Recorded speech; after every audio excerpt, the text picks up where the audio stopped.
Yes, I would just like to make a short manifestation on the process undertaken by the technical working group consisting of Congresswoman Stella Kimbo, Congressman X.J. Romualdo, and myself in coming up with its report and recommendation. This is just short because yesterday we witnessed a thorough, comprehensive summation of the arguments on both sides of the question of whether ABS-CBN deserves another grant of the high constitutional privilege of a legislative franchise to operate. It was the culmination of a series of long hearings at which these questions were raised, answered, and debated.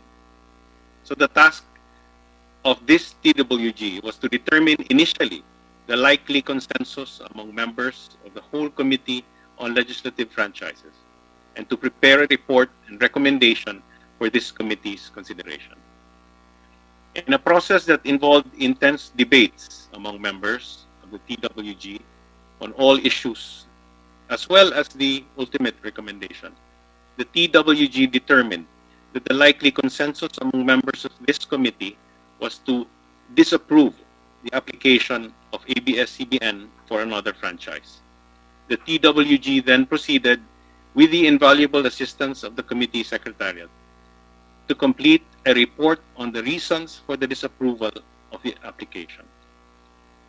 All members, I understand, have been furnished copies of this report and recommendation and have had sufficient time to study this report and recommendation. Today, this committee will test whether the TWG's determination of the consensus was correct when it votes on this TWG report and its accompanying resolution. If it is approved by the majority of the voting members of this committee, then it becomes a record of this committee's, as well as this House's, full and final action on the application. If it is disapproved by the majority, then it becomes the minority report to what presumably would be a committee report on the various bills for the grant of the application for the consideration of the whole House. I thank you for this opportunity, Mr. Chairman, and I thank all the members of this committee as well as the leadership of the House. Thank you. Thank you, Deputy Speaker Garcia. Mr. Chairman, Kong Mike.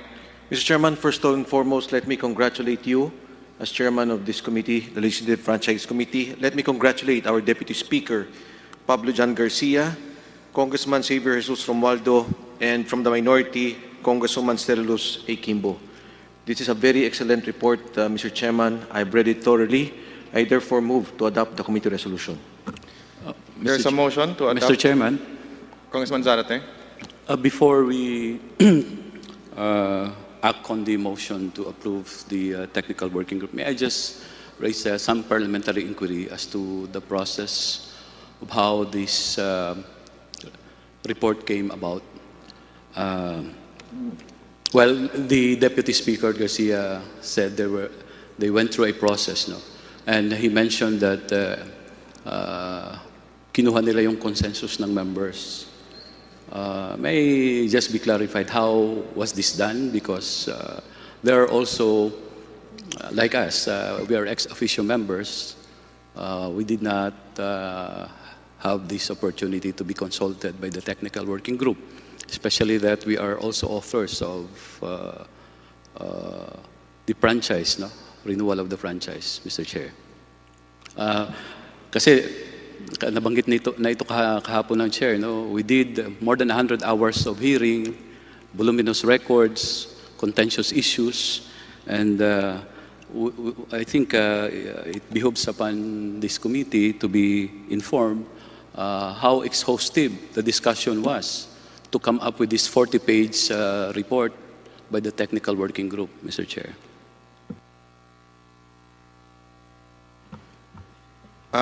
Deputy Speaker Pablo Garcia, would you care to respond to the question of Congressman Zarate? Yes, Mr. Speaker.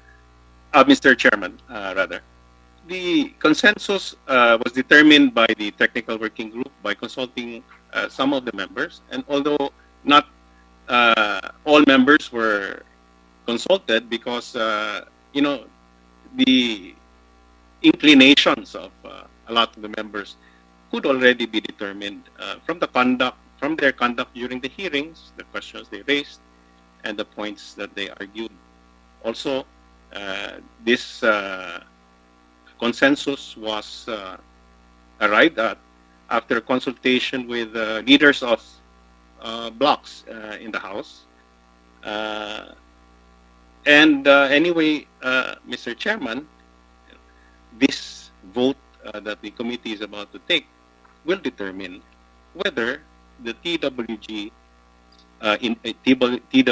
initial determination of the consensus is correct or not.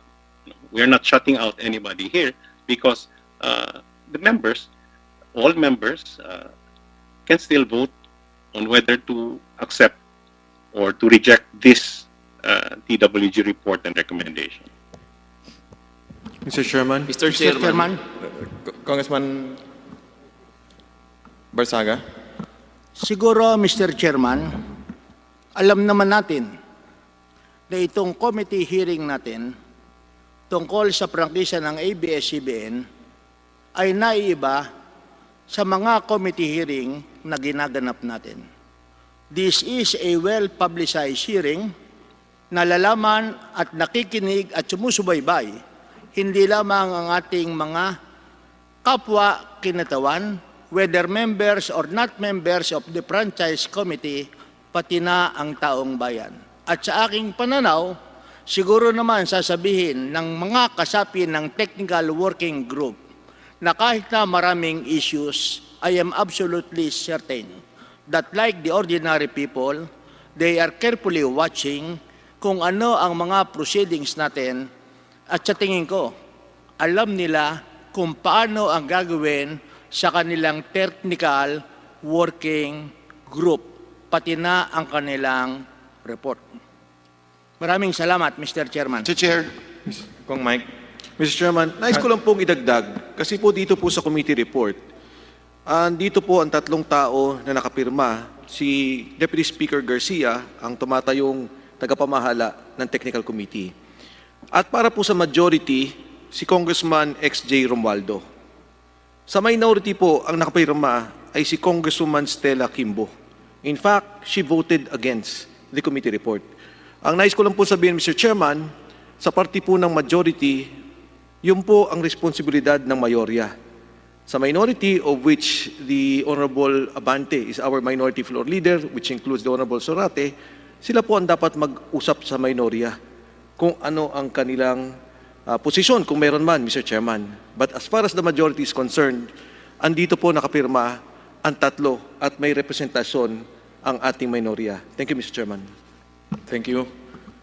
With that, Comsec, pwede po ba ninyo mabasa yung title ng ating committee resolution?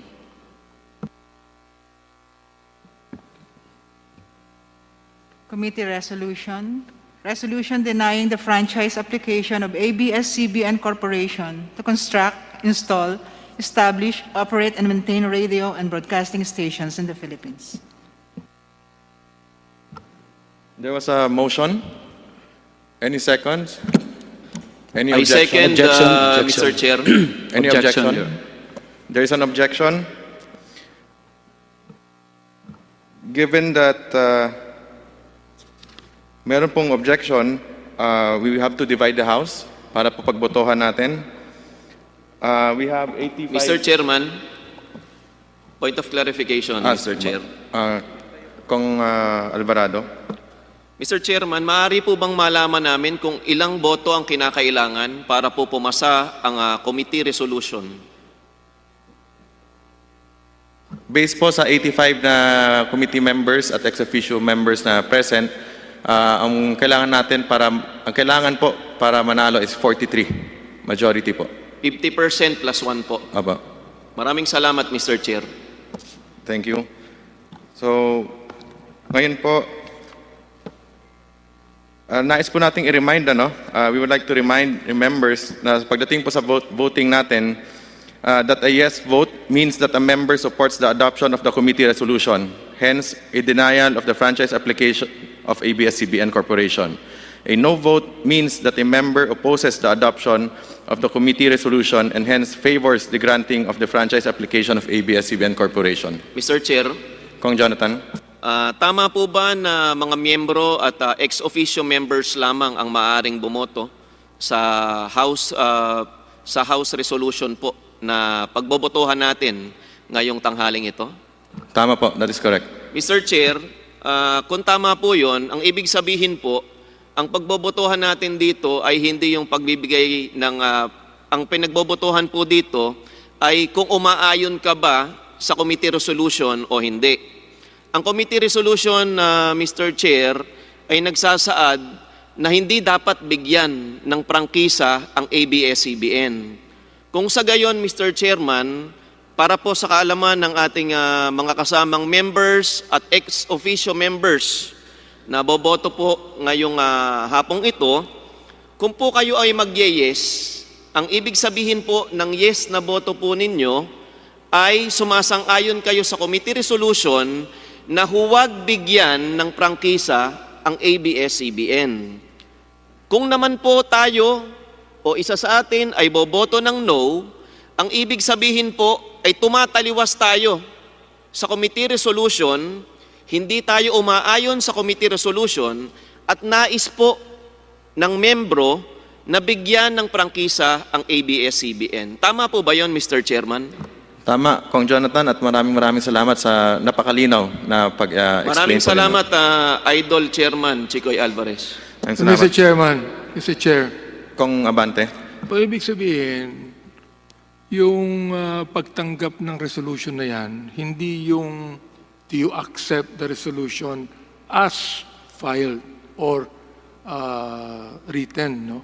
Therefore, kasama na rito yung pagboto mo if you are for the franchise or against the franchise. That's correct. So therefore, Mr. Chairman, pag ang boto po ay no, ulitin ko po pag ang boto po ay no, ibig sabihin that you do not want ABS-CBN to continue. Baliktad po. If you vote no, you are in favor of ABS-CBN to continue. So ganito, kung pabor po ako na magpatuloy ang ABS-CBN, no dapat ang boto ko. Tama po. Kung ayaw ko nang magpatuloy pang ABS-CBN, yes dapat ang boto ko. Tama Okay. po. Salamat po. Thank you, Kong Abante. Ngayon po, punta na po tayo sa votation. All those in favor of the adoption of the committee resolution denying the franchise application of ABS-CBN Corporation, please ask to be counted. Ilinawin ko lang po, marami tayong manners, hybrid tayo ngayon, manners ng votation.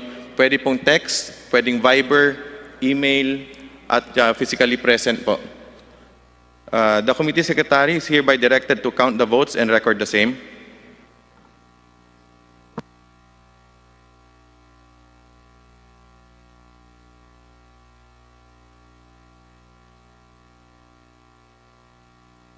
Mr. Chair. Kung ongoing po yung pagbibilang po nating committee secretary.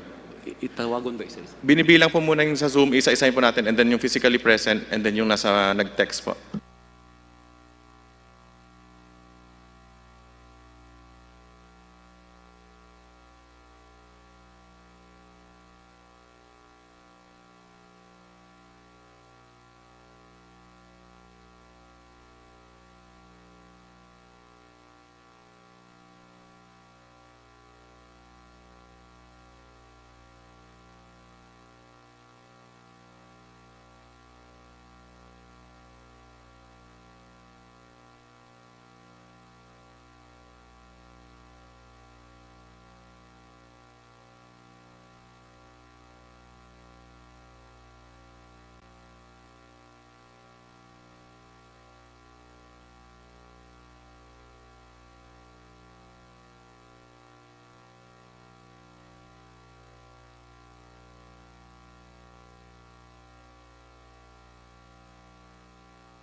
Hearing resumed.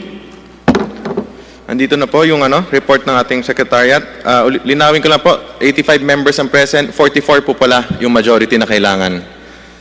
So, ang nag-yes, 70. Ang nag-no, 11. Dalawang nag-inhibit, isang nag-abstain. Ayun, yun ang total. So, 70 ang yes, 11 ang no. Dalawang nag-inhibit, isang nag-abstain.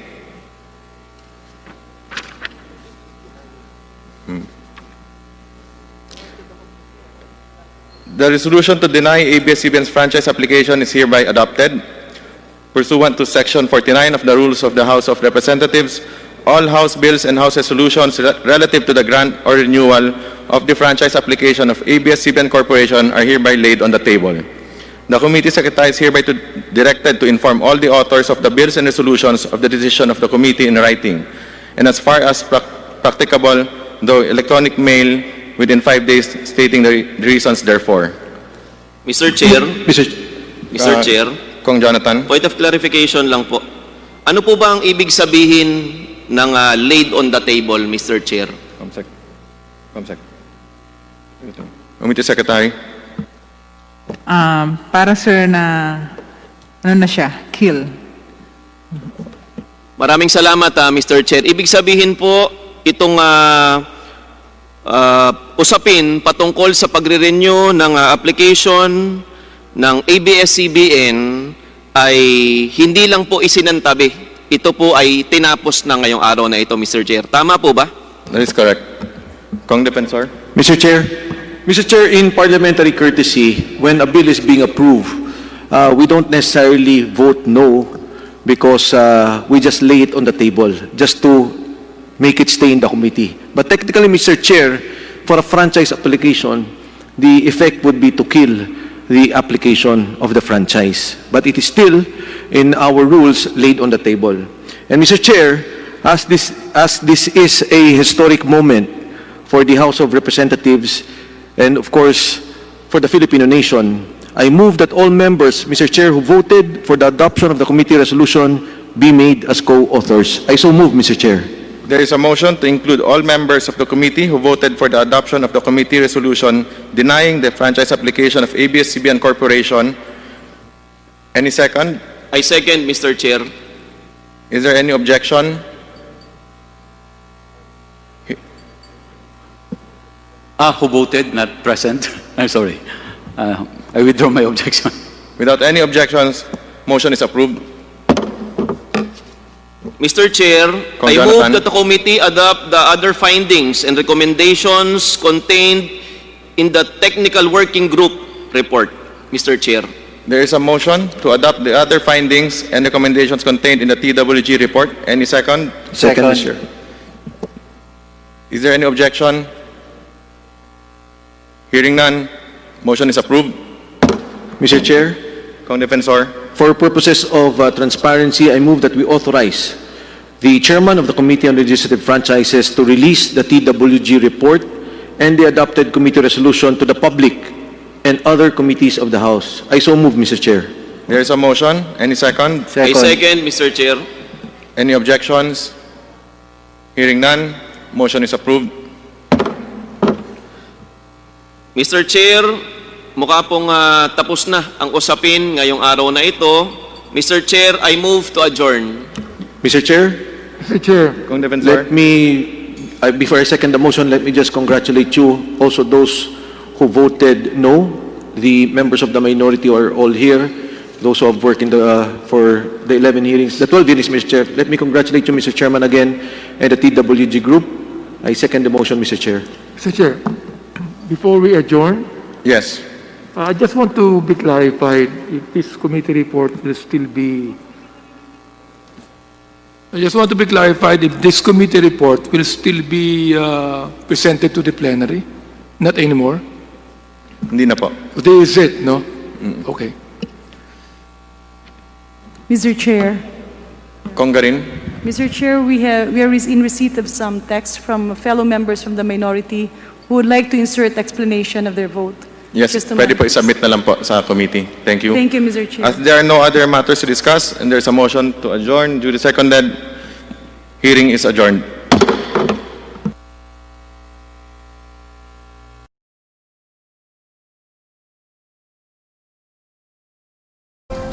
Labis po kaming nasasaktan sa desisyon ng Committee on Legislative Franchises na tanggihan ang franchise ng ABS-CBN.